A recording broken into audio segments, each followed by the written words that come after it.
Simpleng pichi-pichi pero panalo ang sarap. Perfect sa lambot at kunat. Perfect din sa kita kung gagawin nyo itong pagkakitaan. Umpisahan na nga natin dito sa ating 2 cups ng grated cassava. At napigaan ko na po ito. Sunod natin ilagay ang 1 cup ng asukal, 1 cup ng tubig, half teaspoon ng pandan flavor. Pwede rin kayo gumamit ng vanilla extract at konting asin. Pwede rin kayo gumamit ng white sugar kung hindi nyo gusto ang kulay ng brown sugar.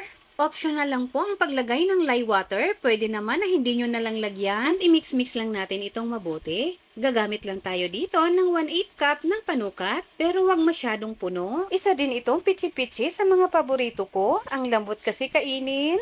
At steam lang natin ito ng mga 20 minutes. After 20 minutes, luto na ang ating pichi-pichi.